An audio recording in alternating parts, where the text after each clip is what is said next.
Honorable Speaker, sir, I present the budget for the year 2022-23. At the outset,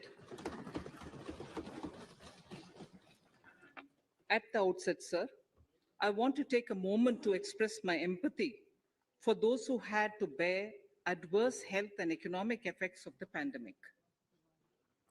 The overall sharp rebound and recovery of the economy is reflective of our country's strong resilience. India's economic growth in the current year is estimated to be 9.2%, highest among all large economies. I recognize we are in the midst of an Omicron wave with high incidence but milder symptoms. Further, the speed and coverage of our vaccination campaign has helped greatly. With an accelerated improvement of health infrastructure in the past 2 years, we are in a strong position to withstand challenges. I am confident that with Sabka Prayas, we will continue our journey with strong growth. Honorable Speaker, we are marking Azadi Ka Amrit Mahotsav and have entered into Amrit Kal, the 25-year-long lead up to India at 100. Honorable Prime Minister, in his Independence Day address, had set out the vision for India at 100. By achieving certain goals during Amrit Kal, our government aims to attain this vision. They are complementing the macroeconomic level growth focus with a microeconomic level all-inclusive welfare focus, promoting digital economy and fintech, technology-enabled development, energy transition, and climate action, and relying on virtuous cycles starting from private investment with public capital investment, helping to crowd in private investment. Since 2014, our government's focus has been on empowerment of citizens, especially the poor and the marginalized. Measures have included programs that have provided housing, electricity, cooking gas, and access to water.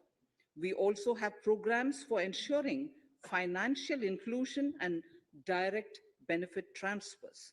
We are committed to strengthening the abilities of the poor to tap all opportunities.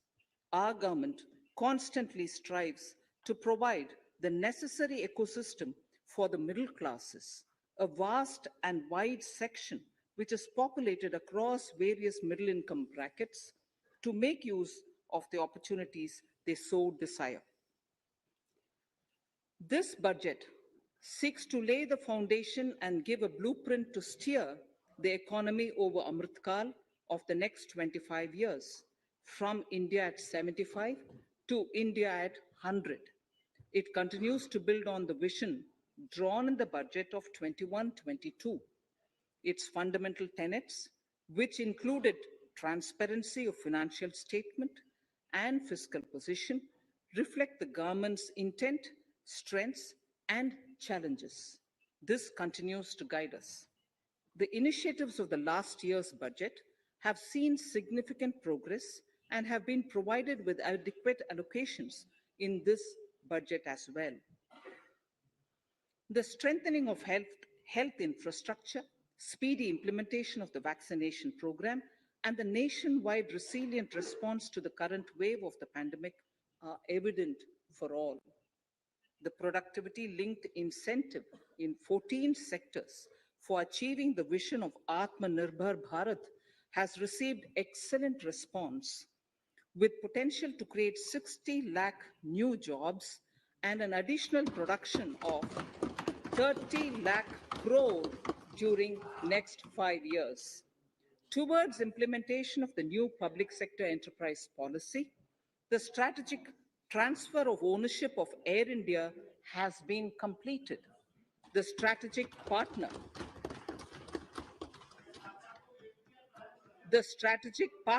for Neelachal Ispat Nigam Limited has been selected. The public issue of the LIC is expected shortly. Others too are in the process for 2022-23. Please The no, National Bank आपको for पर्याप्त मौका, पर्याप्त अवसर मिलेगा। बेटे बेटे टिप्पणी मत कीजिए। the National Bank for Infrastructure Development and National Asset Reconstruction Company have commenced their activities. Honorable Speaker, sir, Budget 2021-22 had provided a sharp increase in provision for public investment or capital expenditure. Throughout the year, with the Honorable Prime Minister guiding the implementation, our economic recovery is continuing to benefit from the multiplier effect.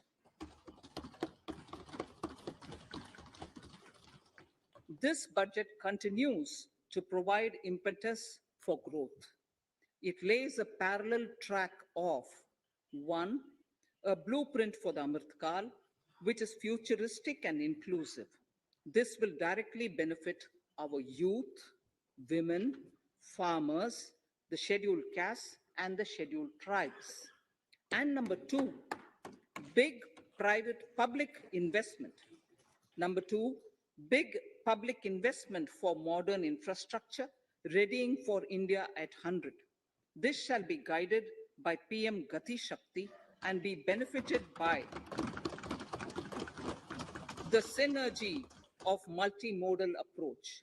Moving forward on this parallel track, we lay the following four priorities: PM Gati Shakti, inclusive development, productivity enhancement and investment, sunrise opportunities, energy transition, and climate action, and four, financing of investments.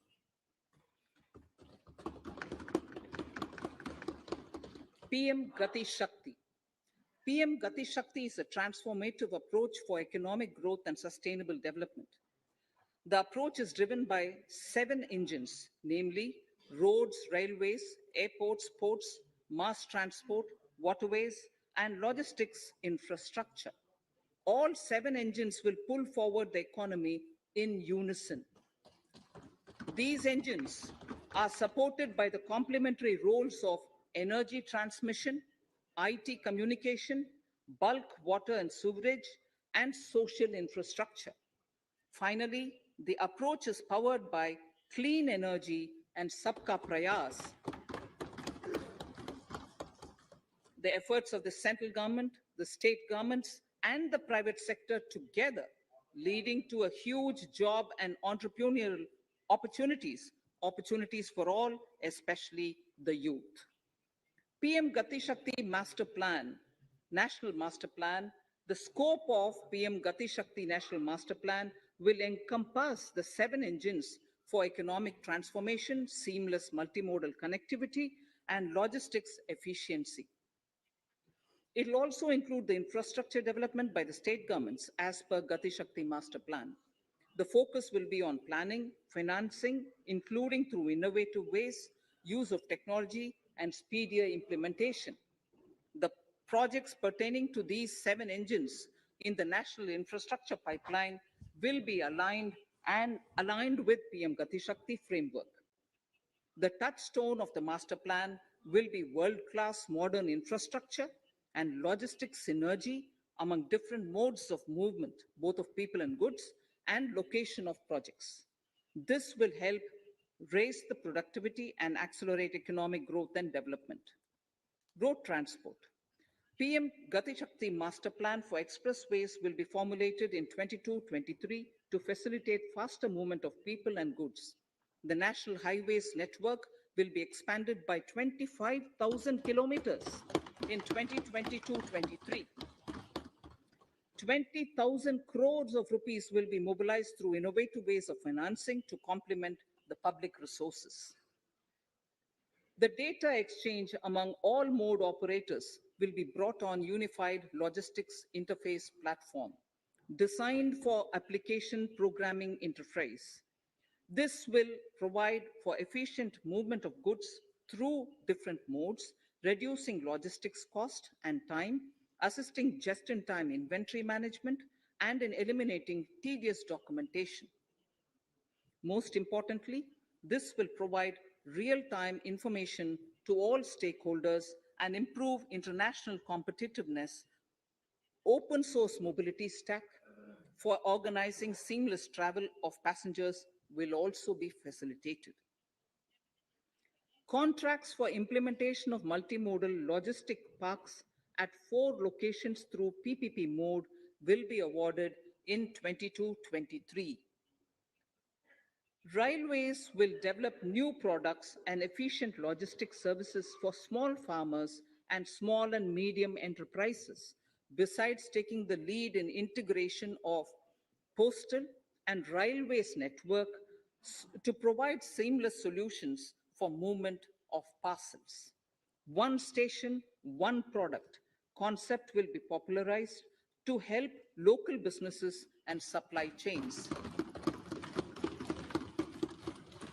As a part of Atmanirbhar Bharat, 2,000 kilometers of network will be brought under Kavach, the indigenous world-class technology for safety and capacity augmentation in 2022-23.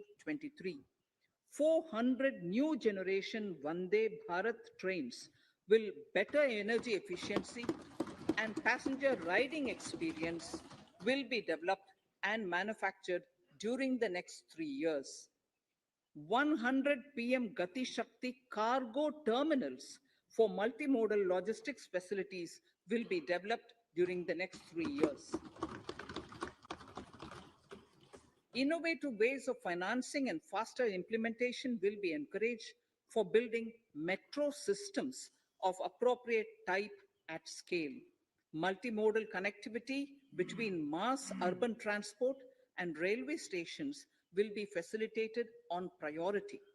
Design of metro systems, including civil structures, will be reoriented and standardized for Indian conditions and needs. Parvatmala, as a preferred ecologically sustainable alternative to conventional roads in difficult hilly areas, National Ropeways Development Program will be taken up on PPP mode. The aim is to improve connectivity and convenience for commuters, besides promoting tourism. This may also cover congested urban areas where conventional mass transit system is not feasible. Contracts for 8 such ropeway projects for a length of 60 kilometers will be awarded in 22-23.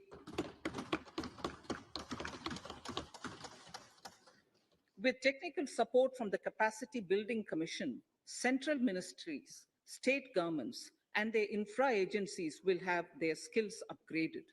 This will ramp up capacity in planning, design, financing, including innovative ways, and implementation management of the PM Gati Shakti infrastructure projects. Inclusive development, our second priority. Agriculture. The procurement of wheat in Rabi 21-22 and the estimated procurement of paddy in Kharif 21-22 will cover 1,208 lakh metric tons of wheat and paddy from 163 lakh farmers and 2.37 lakh crores will be the direct payment of MSP value to their accounts. Chemical-free natural farming will be promoted throughout the country with a focus on farmers' lands in 5-kilometer wide corridors along the river Ganga at the first stage. 2023 has been announced as the International Year of Millets. Support will be provided for post-harvest value addition, enhancing domestic consumption, and for branding millet products nationally and internationally. To reduce our dependence on import of oil seeds, a rationalized and comprehensive scheme to increase domestic production of oil seeds will be implemented. For delivery of digital and high-tech services to farmers with involvement of public sector research and extension institutions, along with private agri-tech players and stakeholders of agri-value chains, A scheme in PPP mode will be launched.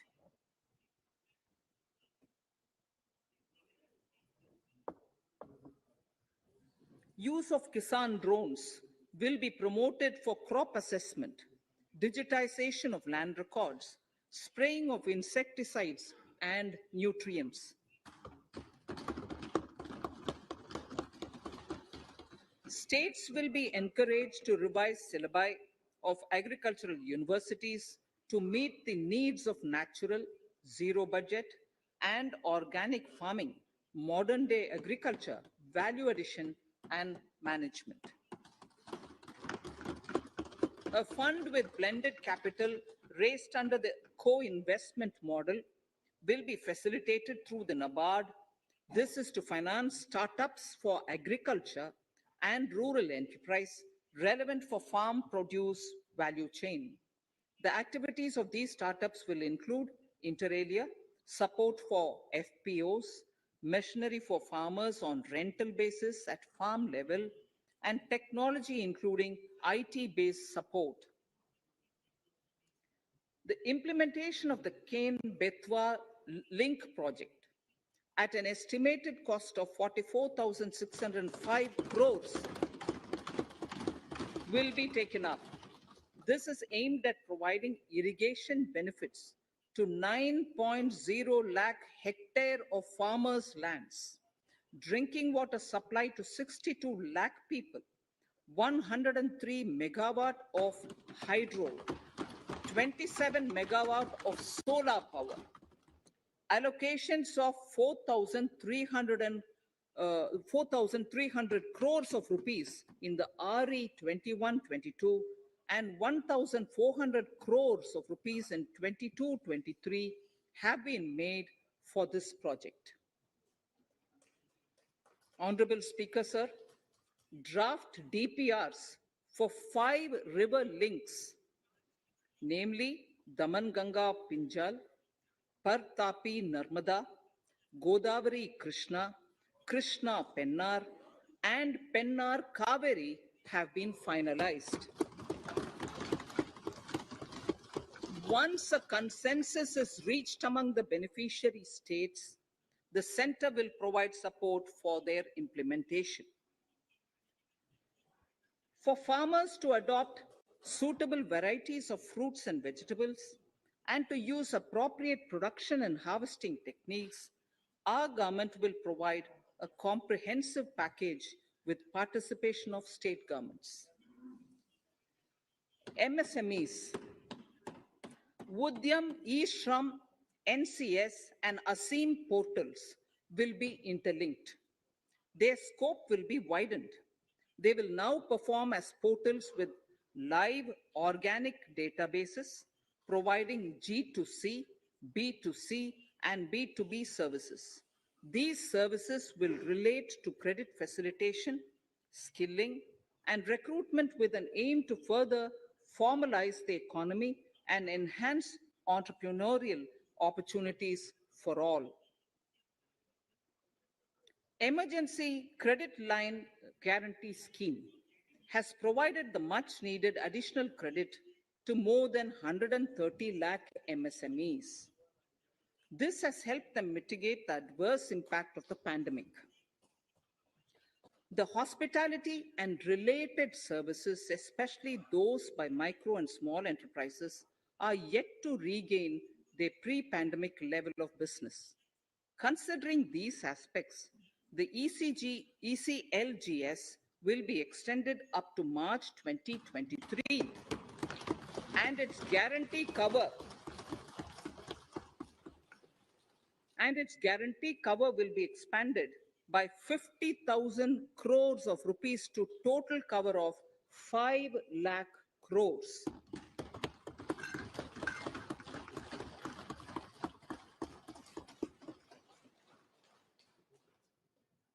With the additional amount being earmarked exclusively for the hospitality and related sectors. Credit Guarantee Trust for Micro and Small Enterprises, CGT-MSE, scheme will be revamped with required infusion of funds. This will facilitate additional credit of 2 lakh crore for micro and small enterprises and expand employment opportunities.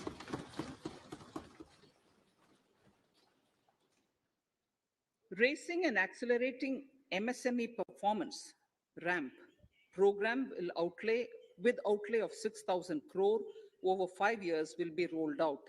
This will help MSME sector become more resilient, competitive, and efficient.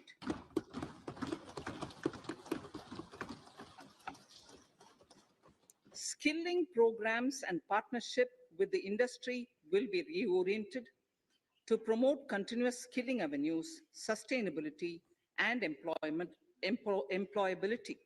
The national skill qualification framework will be aligned with dynamic industry needs. Digital ecosystem for skilling and livelihood, the Desh Stack e-portal, will be launched. This aims to empower citizens to skill, reskill, or upskill through online training. It will also provide API-based trusted skill credentials, payment and discovery layers to find relevant jobs and entrepreneurial opportunities. Startups will be promoted to facilitate drone Shakti through varied applications and for drone as a service. In select ITIs in all states, the required courses for skilling will be started.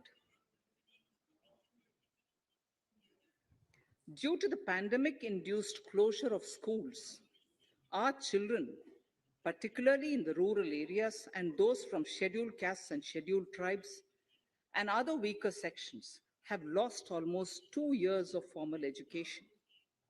Mostly, these are children in government schools. We recognize the need to impart supplementary teaching and to build a resilient mechanism for education delivery. For this purpose, One Class, One TV channel program of PM E-Vidya will be expanded from 12 to 200 TV channels. This will enable all states to provide supplementary education in regional languages for classes 1 to 12.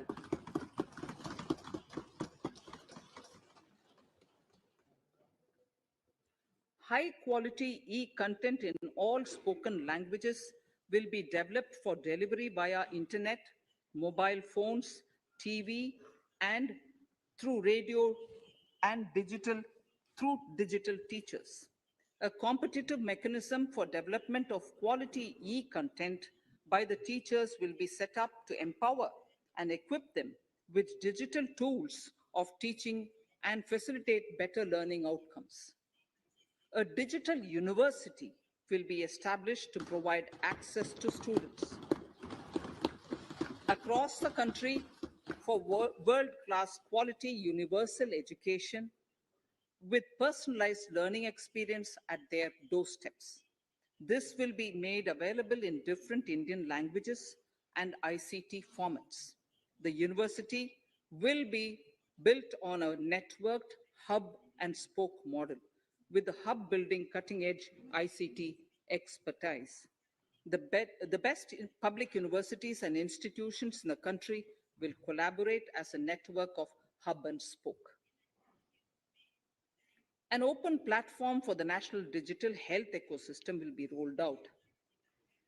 It will consist of digital registries of health providers and health facilities, unique health identity, consent framework with and universal access to health facilities.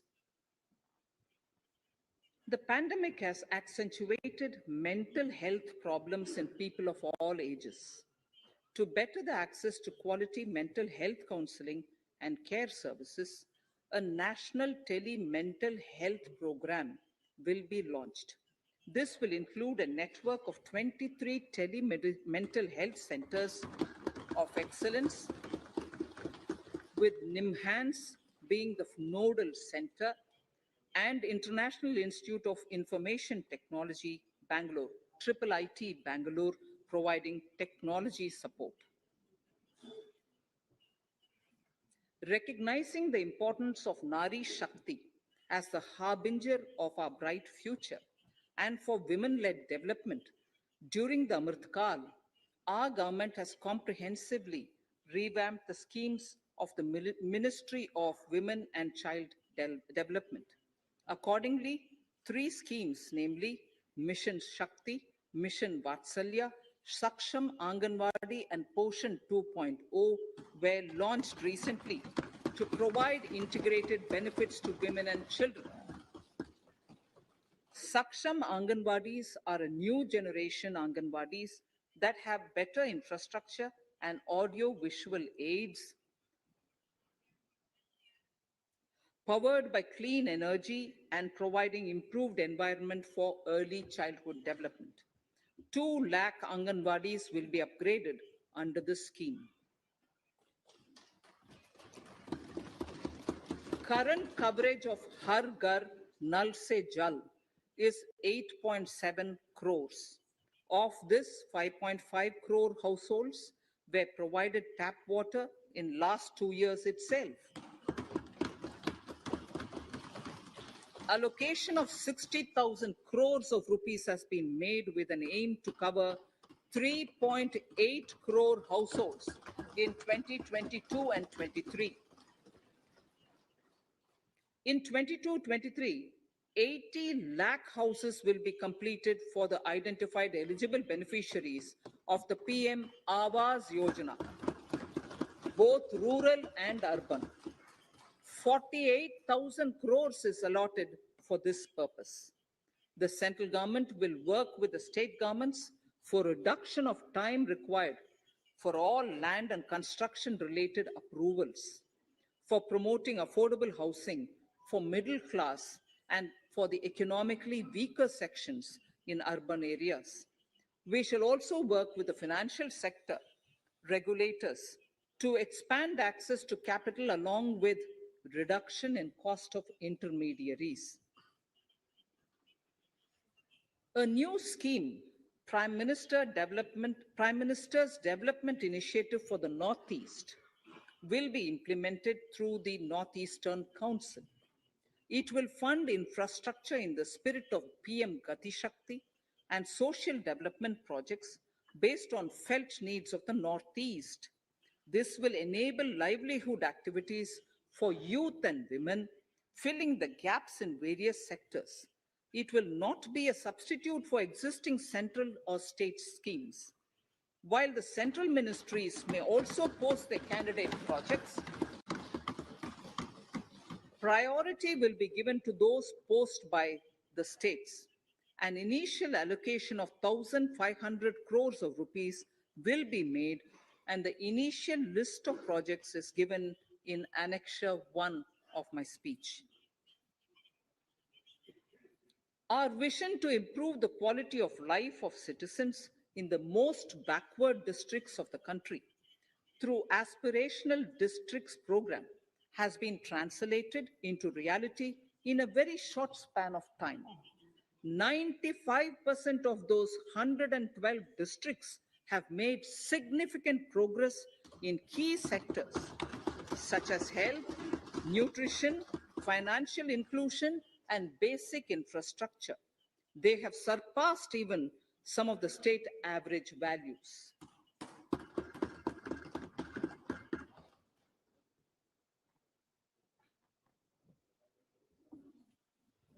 However, in those districts, some blocks continue to lag.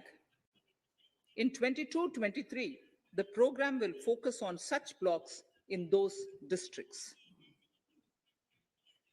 Border villages with sparse population, limited connectivity, and infrastructure often get left out from the development gains. Such villages on the northern border will be covered under a new Vibrant Villages program. The activities will include construction of village infrastructure, housing, tourist centers, road connectivity, provisioning of decentralized renewable energy, direct-to-home access for Doordarshan and educational channels, and support for their livelihood generation. Additional funding for these activities will be provided. Existing schemes will be converged. We will define their outcomes and monitor them on a constant basis.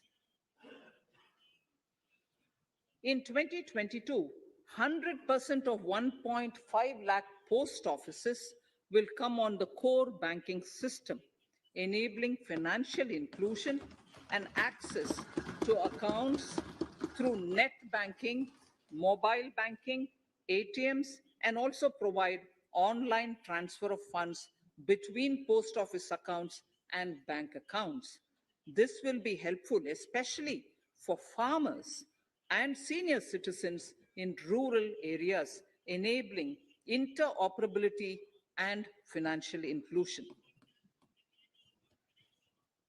Honorable Speaker, sir, in recent years, digital banking, digital payments, and fintech innovations have grown at a rapid pace in the country. Government is continuously encouraging these sectors to ensure that the benefits of digital banking reach every nook and corner of the country in a consumer-friendly manner. Taking forward this agenda and to mark 75 years of our independence, it is proposed to set up 75 digital banking units in 75 districts of the country by scheduled commercial banks. The financial support for digital payment ecosystem announced in the previous budget will continue in 22-23 as well. This will encourage further adoption of digital payments. There will also be a focus to promote use of payment platforms that are economical and user-friendly. Sir, I move to the next priority. In recent years, over 25,000 compliances were reduced and nearly 1,500 union laws were repealed. This is the result of our government's strong commitment for minimum government and maximum governance. 1,486 union laws were repealed. Our trust in the public and ease of doing business is what is highlighted here, sir. For the Amrit Kal, the next phase of ease of doing business 2.0, and ease of living will be launched. In our endeavor to improve productive efficiency of capital and human resources, we will follow the idea of trust-based governance. The new phase will be guided by an active involvement of the states, digitization of manual processes and interventions, integration of the central and state level systems through IT bridges, a single point access for all citizen-centric services, and standardization and removal of overlapping compliances, crowdsourcing of suggestions, and ground level assessment of the impact with active involvement of citizens and businesses will be encouraged. A single window portal, Parivesh, for all green clearances was launched in 2018. It has been instrumental in reducing the time required for approvals significantly. The scope of this portal will be expanded to provide information to the applicants based on location of units. Information about specific approvals will be provided. It'll enable application for all 4 approvals through a single form and tracking of the process through Centralized Processing Center Green, CPC Green. E-passports. The issuance of e-passports using embedded chip and futuristic technology will be rolled out in 22-23 to enhance the convenience for the citizens in their overseas travel. By the time of India at 100, nearly half our population is likely to be living in urban areas. To prepare for this, orderly urban development is of critical importance. This will help realize the country's economic potential, including livelihood opportunities for the demographic dividend. For this, on the one hand, we need to nurture the megacities and their hinterlands to become current centers of economic growth. On the other, we need to facilitate tier 2 and tier 3 cities to take on the mantle in the future. This would require us to reimagine our cities into centers of sustainable living with opportunities for all, including women and our youth. For this to happen, urban planning cannot continue with a business as usual approach. We plan to steer a paradigm change. A high level committee of reputed urban planners, urban economists, and institutions will be formed to make recommendations on urban sector policies, capacity building, planning, implementation, and governance. For urban capacity building, support will be provided to the states. Modernization of building bylaws, town planning schemes, transit-oriented development will be implemented. This will facilitate reforms for people to live and work closer to the mass transit systems. The central government's financial support for mass transit projects and Amrit scheme will be leveraged for formulation of action plans and their implementation for facilitating the TOD and TPS by the states.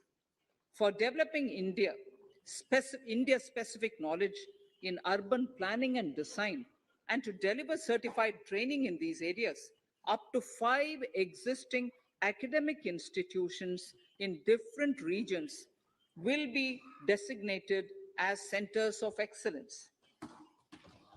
These centers will be provided endowment fund of 250 crore each.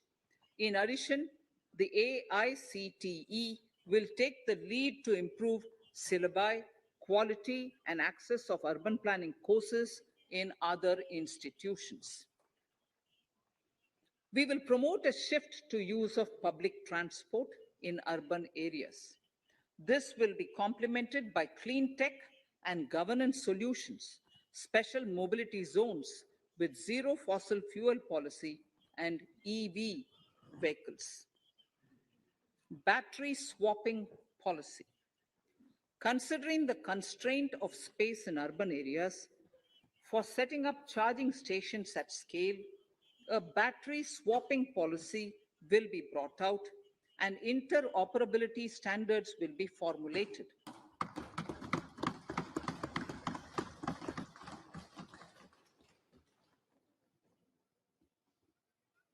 The private sector will be encouraged to develop sustainable and innovative business models for battery or energy as a service. This will improve efficiency in the EV ecosystem. Efficient use of land resources is a strong imperative. States will be encouraged to adopt unique land parcel identification number to facilitate IT-based management of records. The facility for transliteration of land records across any of the Schedule 8 languages will also be rolled out. The adoption of linkage with National Generic Document Registration System, NGDRS, with the One Nation, One Registration software will be promoted as an option for uniform process of registration and anywhere registration of deeds and documents. Necessary amendments in the code IBC will be carried out to enhance the efficiency of the resolution process and facilitate cross-border insolvency resolution. Accelerated corporate exit. Several IT-based systems have been established for accelerated registration of new companies. Now the Center for Processing Accelerated Corporate Exit C-PACE, will process re-engineering, will be established to facilitate and speed up the voluntary winding up of these companies from the currently required 2 years to less than 6 months. Government procurement. Government rules have recently been modernized for the needs of Amritkal. The new rules have benefited from the inputs from various stakeholders. The modernized rules allow use of transparent quality criteria besides cost and evaluation of complex tenders. Provisions have been made for payment of 75% of running bills mandatorily within 10 days and for encouraging settlements of disputes through conciliation. As a further step to enhance transparency and to reduce delays in payments, a completely paperless, end-to-end online e-bill system will be launched for use by all central ministries for their procurements. The system will enable the suppliers and contractors to submit online their digitally signed bills and claims and track their status from anywhere. To reduce indirect cost for suppliers and work contractors, the use of surety bonds as a substitute for bank guarantee will be made acceptable in government procurements. Business, as, Business such as gold imports may also find this useful. IRDAI, insurance regulator, has given the framework for issue of surety bonds by insurance companies. AVGC Promotion Task Force. The animation, visual effects, gaming, and comic, the AVGC sector, offers immense potential to employ youth. An AVGC promotion task force with all stakeholders will be set up to recommend ways to realize this and build domestic capacity for serving our markets and the global demand. Telecom sector. Telecommunications in general and 5G technology in particular can enable growth and offer job opportunities. Required spectrum auctions will be conducted in 2022 to facilitate rollout of 5G's mobile services within 2022-23 by private telecom providers. A scheme for A scheme for design-led manufacturing will be launched to build a strong ecosystem for 5G as part of the production-linked incentive scheme. To enable affordable broadband and mobile service proliferation in rural and remote areas, 5% of annual collections under the Universal Service Obligation Fund will be allocated. This will promote R&D and commercialization of technologies and solutions. Our vision is that all villages and their residents should have the same access to e-services, communication facilities, and digital resources as urban areas and their residents. The contracts for laying optical fiber in all villages, including remote areas, will be awarded under the BharatNet project through PPP in 22 and 23. Completion is expected in 2025. Measures will be taken to enable better and more efficient use of the optical fiber. Export promotion.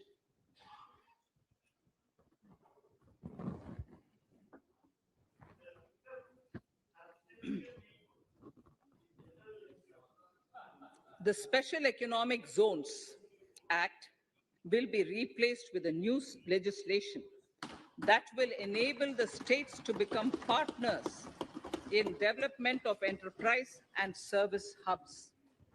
This will cover all large existing and new industrial enclaves to optimally utilize available infrastructure and enhance competitiveness of exports. Atmanirbharta in defense. Our government is committed to reducing imports and promoting Atmanirbharta in equipment for the armed forces. 68% of the capital procurement budget will be earmarked for domestic industry in 22-23,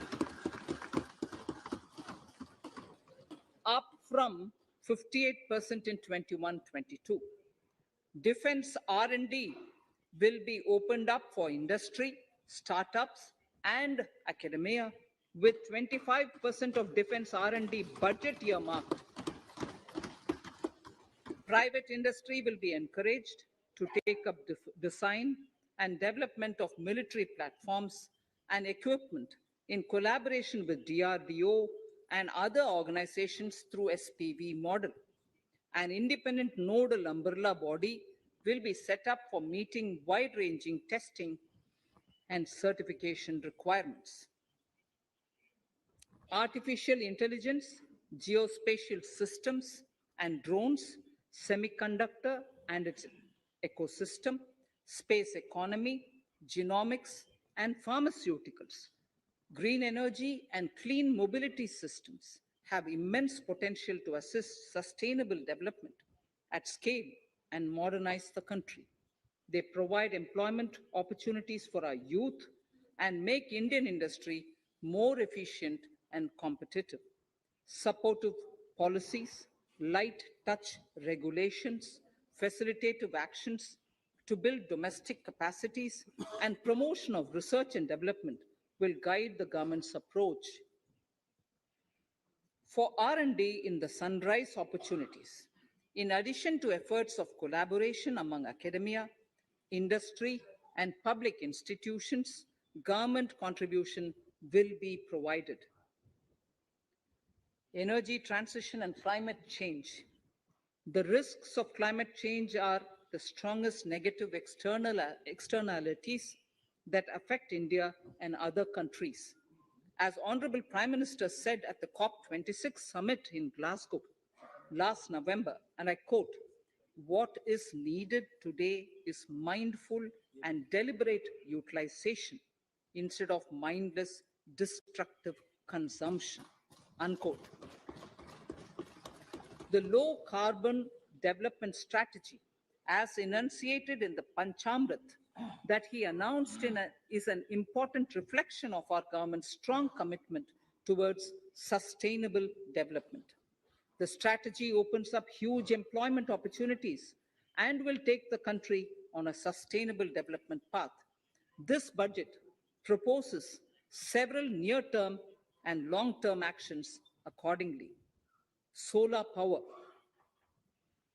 To facilitate domestic manufacturing for the ambitious goal of 280 gigawatts of installed solar capacity by 2030, an additional allocation of 19,500 crores for PLI, production linked incentive, for manufacturing of high efficiency modules with priority to fully integrate manufacturing units from polysilicon to solar PV modules will be made.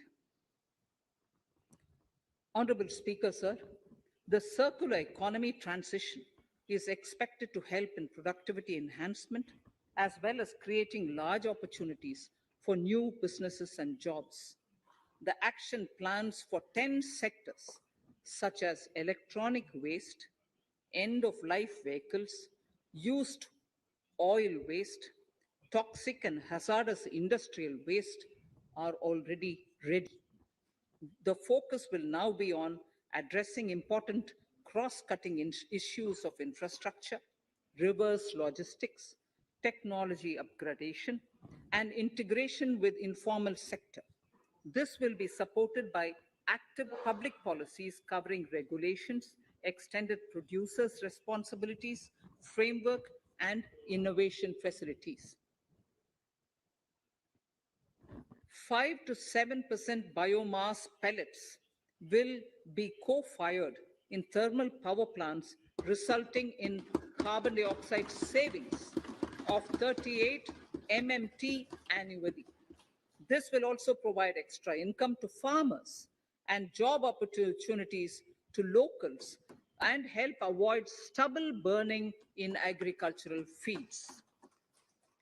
Saving energy is an important aspect of the energy management. Hence, energy efficiency and savings measures will be promoted. This will be done in large commercial buildings through the energy service company business model.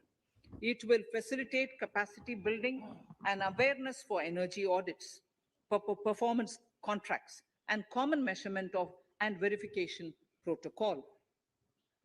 4 pilot projects for coal gasification and conversion of coal into chemicals required for the industry will be set up to evolve technical and financial viability. The policies and required legislative changes to promote agroforestry and private forestry will be brought in. In addition, financial support will be provided to farmers belonging to scheduled castes and scheduled tribes who want to take up agroforestry. Honorable Speaker, I now move to the fourth priority, financing of investments. Capital investment holds the key to speedy and sustainable economic revival and consolidation through its multiplier effect.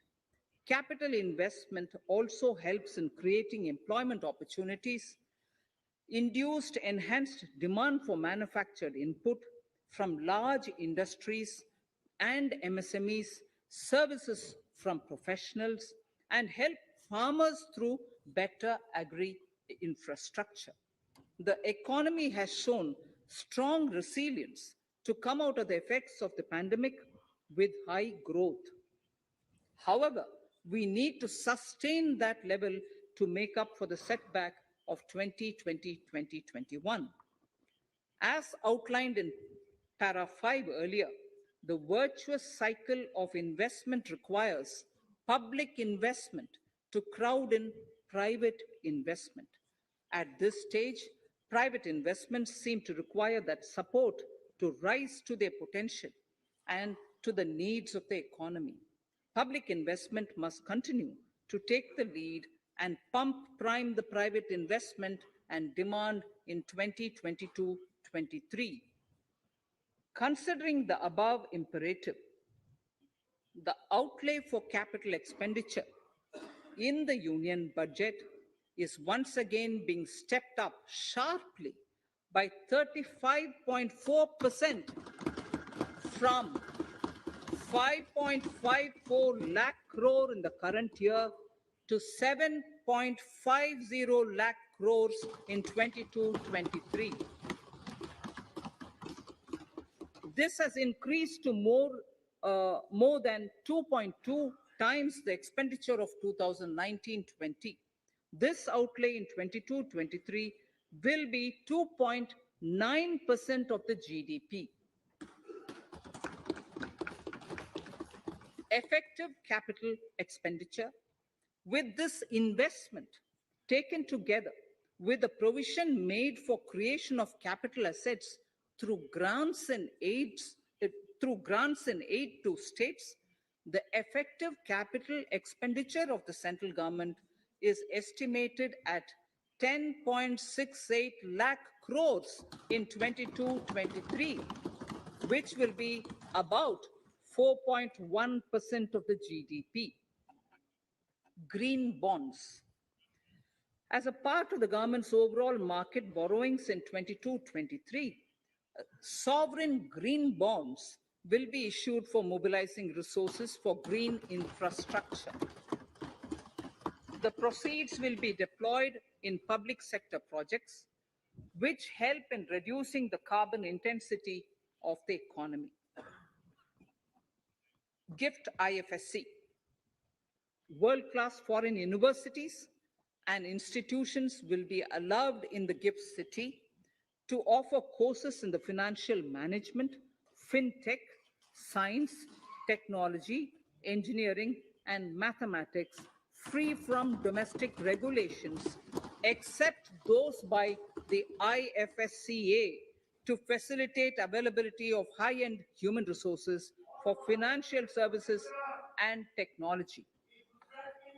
An international arbitration center will be set up in the gift city for timely settlement of disputes under international jurisprudence.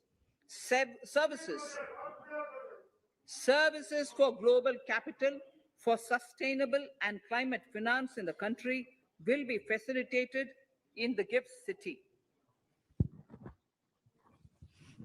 Infrastructure status. Data centers and energy storage systems, including dense charging infrastructure and grid scale battery systems, will be included in the harmonized list of infrastructure. This will facilitate credit availability for digital infrastructure and clean energy storage. Venture capital and private equity invested more than 5.5 lakh crores last year, facilitating one of the largest startup growth system. Scaling up this investment requires a holistic examination of regulatory and other frictions. An expert committee will be set up to examine and suggest appropriate measures. Government-backed funds, NIIF and SIDBI, Fund of Funds, have provided scale capital, creating a multiplier effect.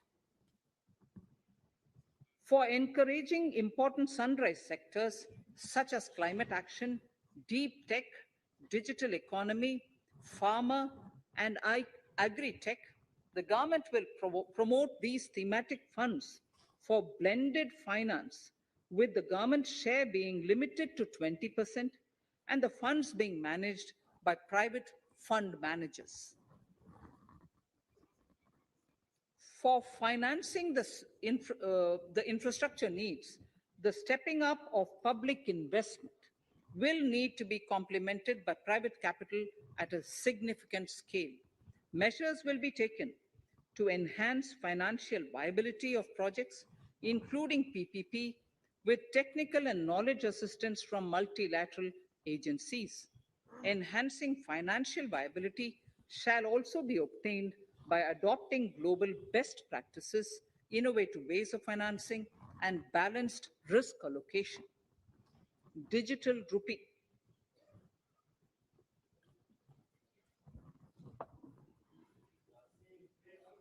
Introduction of a central bank digital currency will give a big boost to digital economy. Digital currency will also lead to a more efficient and cheaper currency management system.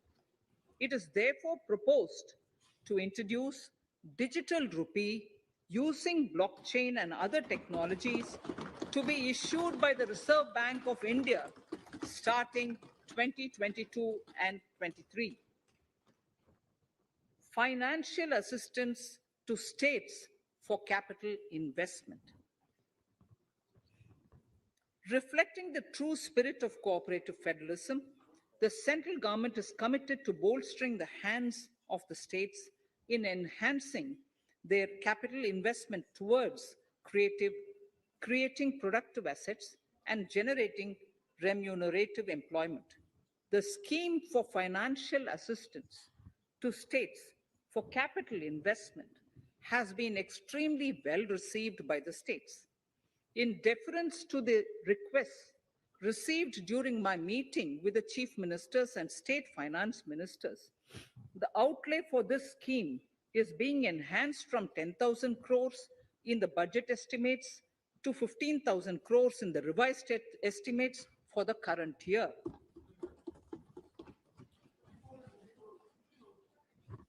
For 22-23,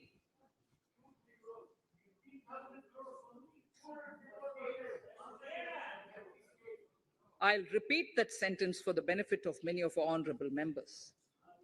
In deference to the requests received during my meeting with chief ministers and state finance ministers, the outlay for this scheme is being enhanced from 10,000 crores in the BE to 15,000 crores, 15,000 crores in the RE of the current year. For 22-23, the allocation is 1 lakh crores to assist the states in catalyzing the overall investments in the economy.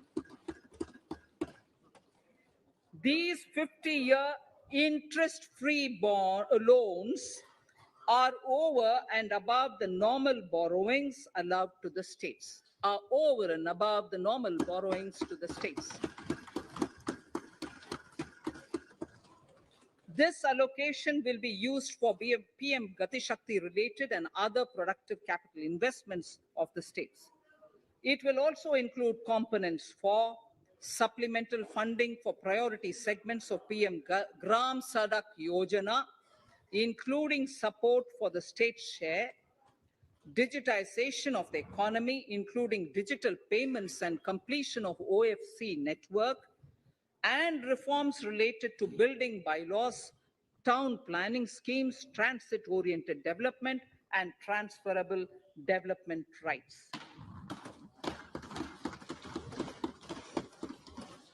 In 22-23, in accordance with the recommendations of the 15th Finance Commission, the states will be allowed a fiscal deficit of 4% of the GSDP, of which 0.5% will be tied to power sector reforms, for which the conditions have already been communicated in 21-22. Fiscal management.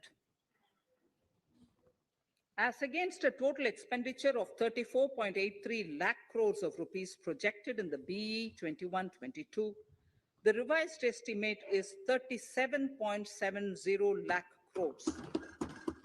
The revised estimate of capital expenditure is 6.3 lakh crores of rupees. This includes an amount of 51,971 crores towards settlement of outstanding guaranteed liabilities of Air India and its other sundry commitments. Coming to the budget estimates, Honorable Speaker, sir, the total expenditure in 22-23 is estimated at 39.45 lakh crores, while the total receipts other than borrowings are estimated at 22.84 lakh crores of rupees.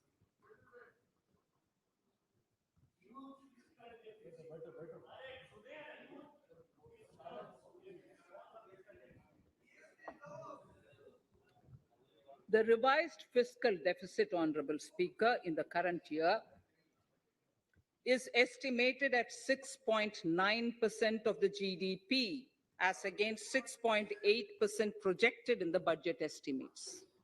The fiscal deficit is in 22-23 is estimated at 6.4% of the GDP, which is consistent with the broad path of the fiscal consolidation announced by me last year to reach a fiscal deficit level below 4.5% by 25-26.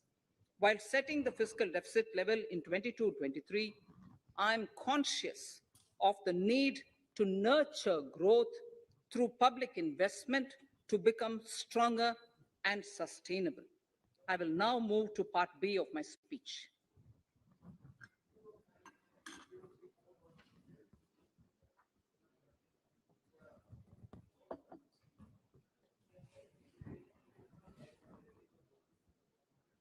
Direct tax.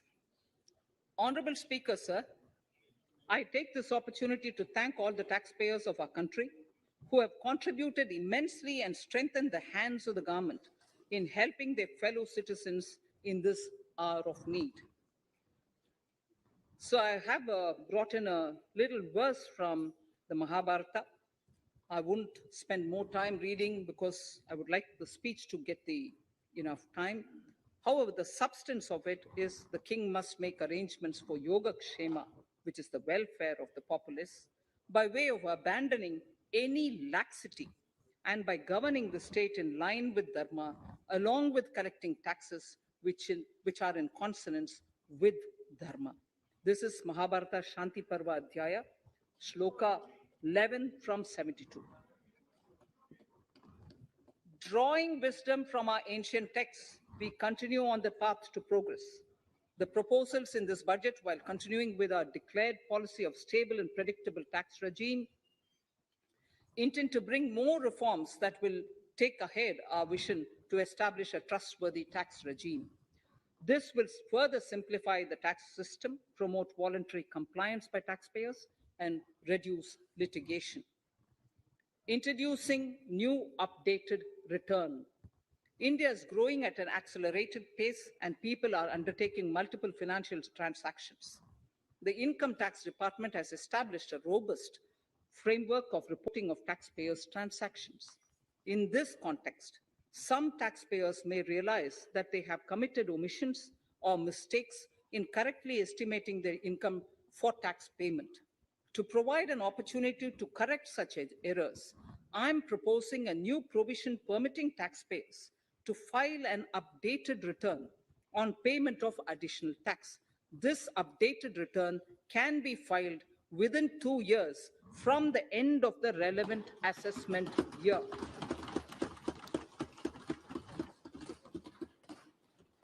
Honorable Speaker, sir, presently, if the department finds out that some income has been missed out by an assessee, it goes through a lengthy process of adjudication. Instead, with this proposal now, there will be a trust repost in the taxpayers that will enable the assessee herself to declare the income that she may have missed out earlier while filing her return. Full details of the proposal are given in the finance bill. It is an affirmative step in the direction of voluntary compliance.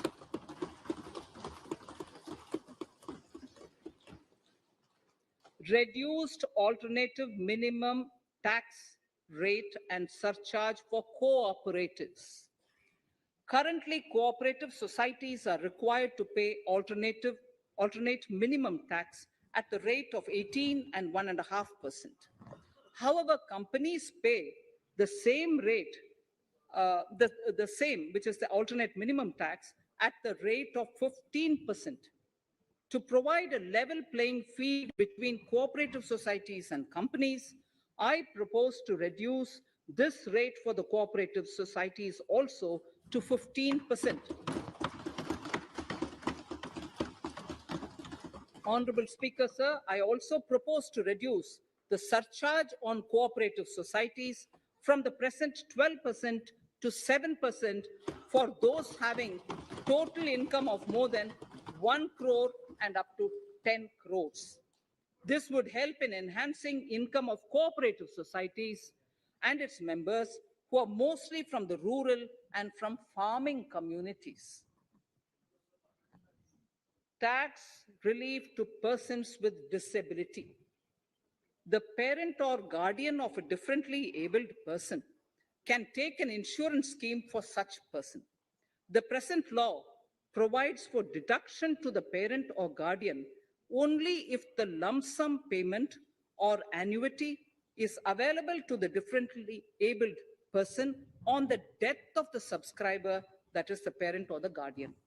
There could be situations where the differently abled dependent may need payment of annuity or lump sum amount even during the lifetime of their parent or guardian. I propose thus to allow the payment of annuity and lump sum amount to the differently abled dependent during the lifetime of the parent and guardians, that is parent or guardians, attaining the age of 60 years. Parity between employees of the state and central governments. At present, the central government contributes 14% of the salary of its employee to the National Pension System, NPS, Tier 1. This is allowed as a deduction in computing the income of the employee. However, such deduction is allowed only to the extent of 10% of the salary in case of employees of the state governments. To provide equal treatment to both central and state government employees, I propose to increase the tax deduction limit from 10% to 14% on employers' contribution to the MPS account of state government employees as well. This would help in enhancing the social security benefits of the state government employees and bring them at par with central government employees. Incentives for startups. Startups have emerged as drivers of growth for our economy. Over the past few years, the country has seen a manifold increase in successful startups. Eligible startups established before 31/3/2022 had been provided a tax incentive for 3 consecutive years out of the 10 years from incorporation. In view of the COVID pandemic, I propose to extend the period of incorporation of the eligible startup by 1 more year, that is up to 31/3/2023, for providing such tax incentives.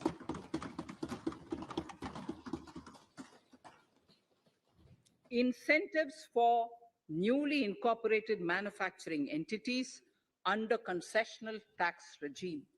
In an effort to establish a global competitive business environment for certain domestic companies, a concessional tax regime of 15% was introduced by our government for newly incorporated domestic manufacturing companies. I propose to extend the last date for commencement of manufacturing or production under Section 115B AB by 1 more year, that is from 31st March 2023 to 31st March 2024.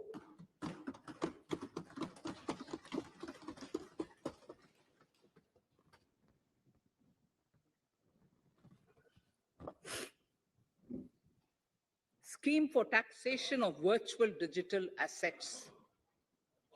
There has been a phenomenal increase in transaction in virtual digital assets. The magnitude and frequency of these transactions have made it imperative to provide for a specific tax regime. Accordingly, for the taxation of virtual digital assets, I propose to provide that any income from transfer of any virtual digital asset shall be taxed at the rate of 30%, 30%. No deduction in respect of any expenditure or allowance shall be allowed while computing such income except cost of acquisition. Further, loss from transfer of virtual digital asset cannot be set off against any other income. Further, in order to capture the transaction details, I also propose to provide for TDS on payment made in relation to transfer of virtual digital asset at the rate of 1% of such consideration above a monetary threshold. Gift of virtual digital asset is also proposed to be taxed in the hands of the recipient.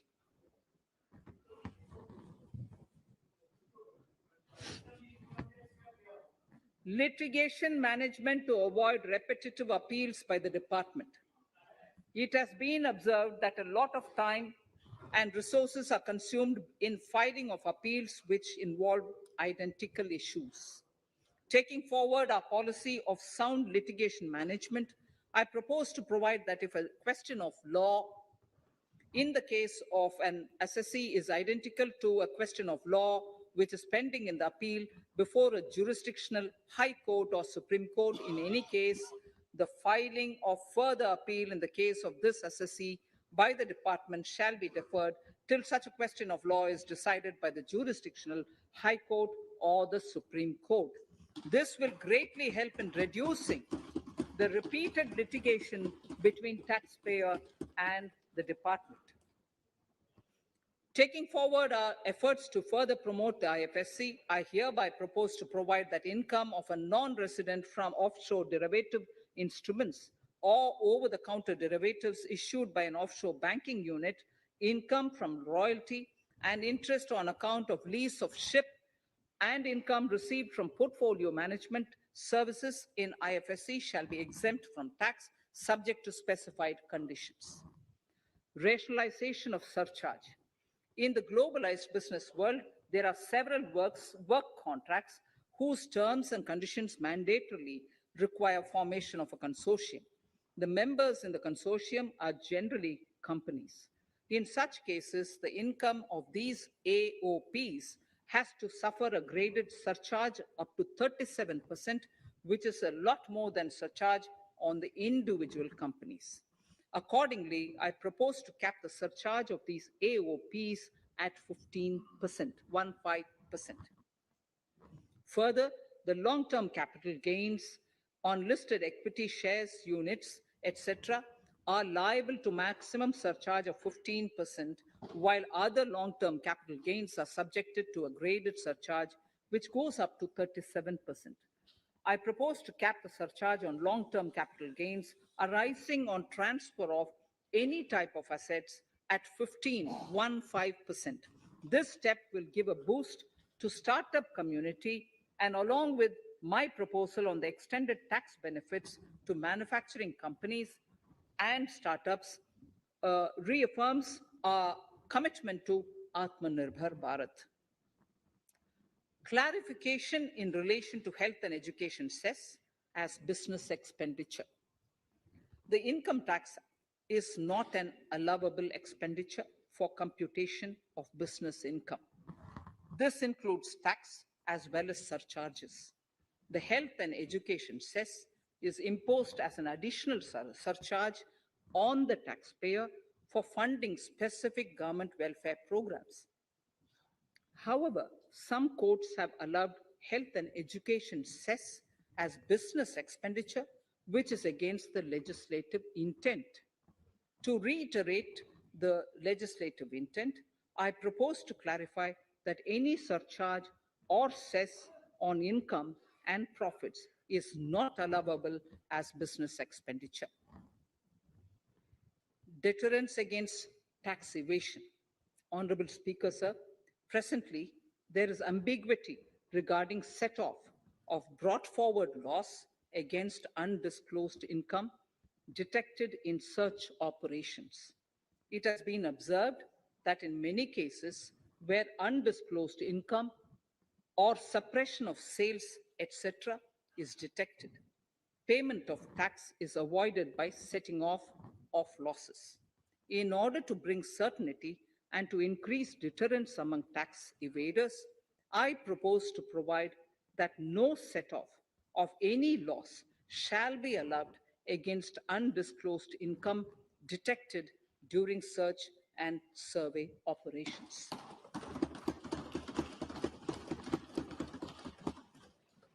It has been noticed that as a business promotion strategy, there is a tendency on businesses to pass on benefits to their agents. Such benefits are taxable in the hands of the agents. In order to track such transactions, I propose to provide for tax deduction by the person giving benefits if the aggregate value of such benefits exceeds 20,000 rupees during the financial year. A few other changes are being made, the details of which are there in the finance bill. Indirect taxes. So remarkable progress in GST. GST has been a landmark reform of independent India, showcasing the spirit of cooperative federalism. While aspirations were high, there were huge challenges too. These challenges were overcome deftly and painstakingly under the guidance and the oversight of the GST Council. We can now take pride in a fully IT-driven and progressive GST regime that has fulfilled the cherished dream of India as one market, one tax. There are still some challenges remaining, and we aspire to meet them in the coming year.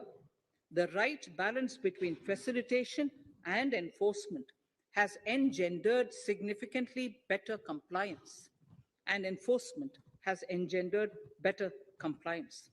GST revenues are buoyant despite the pandemic. I would bring in something which I've got to know this morning, not part of my speech, but worth putting in here for the knowledge of the Honorable House. I would like to bring to the notice of this House. I would like to bring to the notice of this House that the gross GST collections for the month of January 22 are rupees 1,40,986 crores, which is the highest since the inception of GST. This has been possible due to rapid economic growth recovery post-COVID.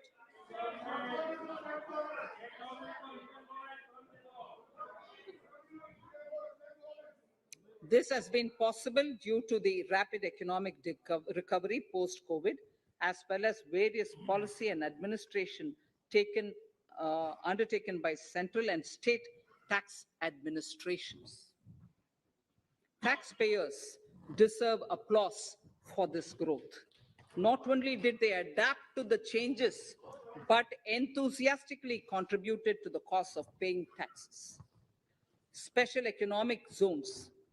In part A of my speech, I have referred to the proposed reforms in SEZs. Alongside, we will also undertake reforms in customs administration of SEZs, and it shall henceforth be fully IT driven and function on the customs national portal with a focus on higher facilitation and with only risk-based checks. This will ease doing business by SEZ units considerably. This reform shall be implemented by 30th September 2022. Customs reforms and duty rate changes. Customs administration has reinvented itself over the years through liberalized procedures and infusion of technology. Faceless customs has been fully established.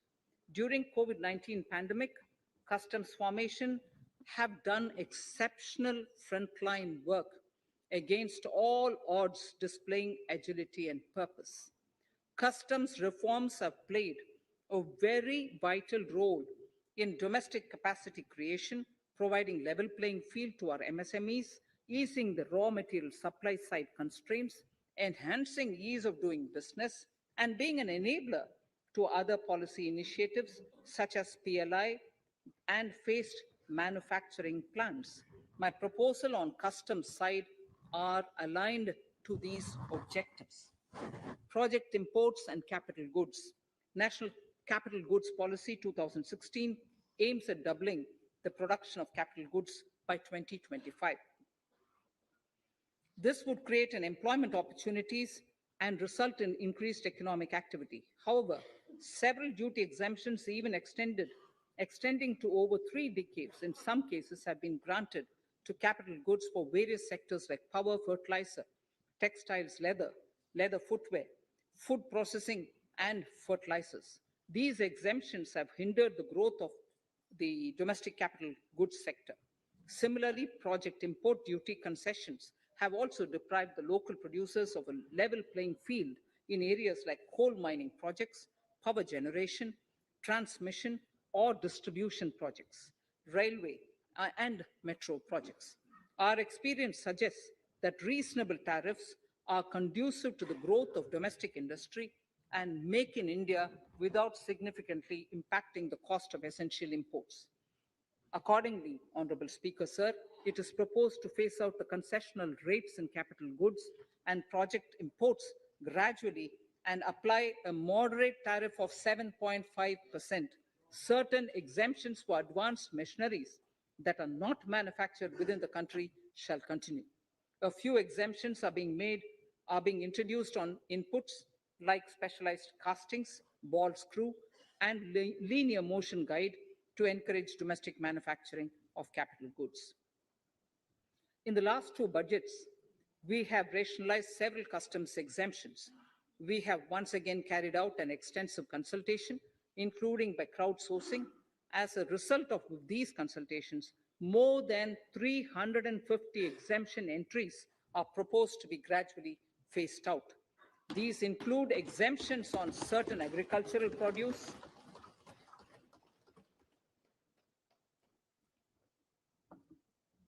chemicals, fabrics, medical devices, and drugs, and medicines for which sufficient domestic capacity exists. Further, as a simplification measure, several concessional rates are being incorporated in the customs tariff schedule itself instead of prescribing them through various notifications. This comprehensive review will simplify the customs rate and tariff structure, particularly for sectors like chemicals, textiles, and metals, and minimize disputes. Removal of exemption on items which are or can be manufactured in India and providing concessional duties on raw material that go into manufacturing of intermediate products will go many a step forward in achieving our objective of Make in India and Atmanirbhar Bharat. I shall now take up specific sector-specific proposals. Electronics. Electronic manufacturing has been growing rapidly. Customs duty rates are being calibrated to provide a graded rate structure to facilitate domestic manufacturing of wearable devices, hearable devices, and electronic smart meters. Duty concessions are being given to parts of transformer of mobile phone chargers and camera lens of mobile camera module and certain other such items. This will enable domestic manufacturing of high growth electronic items. Gems and jewelry. To give a boost to the gems and jewelry sector, customs duty on cut and polished diamonds and gemstones is being reduced to 5%. Simply sawn diamond would attract nil customs duty.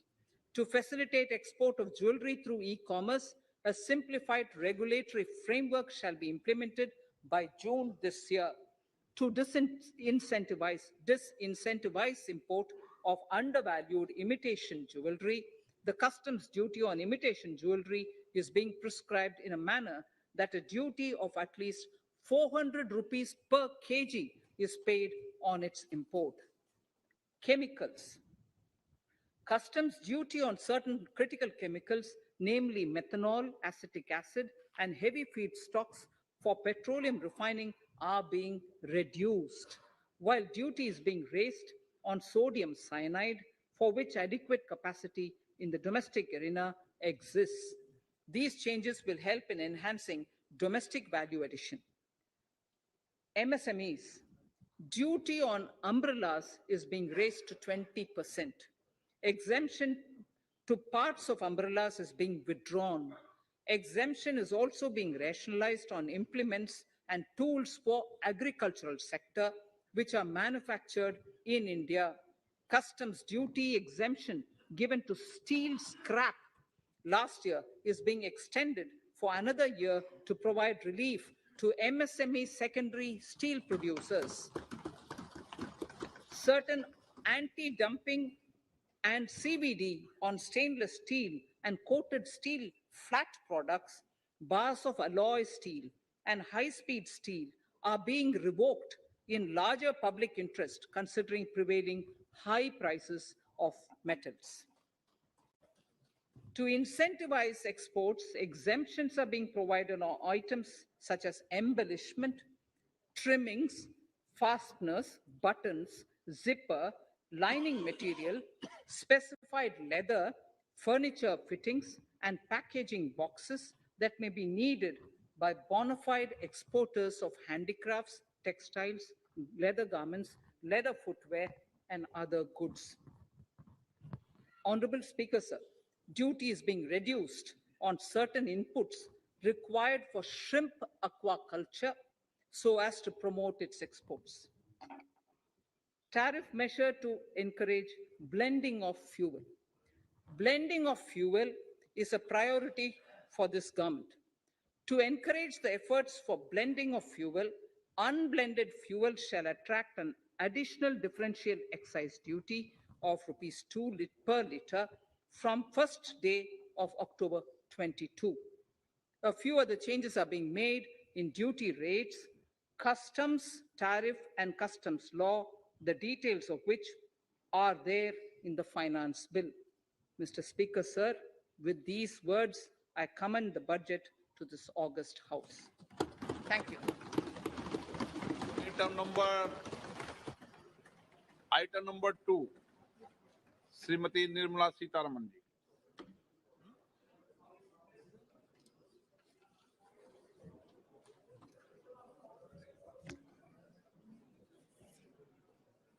Sir, with your permission, I rise to lay on the table the following statements under Section 3(1) of the Fiscal Responsibility and Budget Management FRBM Act 2003, medium-term fiscal policy cum fiscal policy strategy statement and macroeconomic framework statement. Item number 3 वित्त Sorry. विधेयक 2020 Nirmala Sitharaman ji. Sir, item number 3, Finance Bill. Sir, with your permission, I rise to move for leave to introduce the Finance Bill 2022. प्रश्न ये कि वित्त विधेयक को पुनर्स्थापित करने की अनुमति प्रदान की जाए। जो सदस्य इसके पक्ष में हाँ कहें, जो सदस्य विरोध में ना कहें। मेरे विचार में निर्णय हाँ वालों के पक्ष में, हाँ वालों के पक्ष में। माननीय मंत्री जी, वित्त विधेयक को पुनर्स्थापित करें। Sir, I introduce the bill. सभा की कार्रवाई कल बुधवार दिनांक 2 फरवरी 2022 को 4:30 बजे तक के लिए स्थगित की जाती है।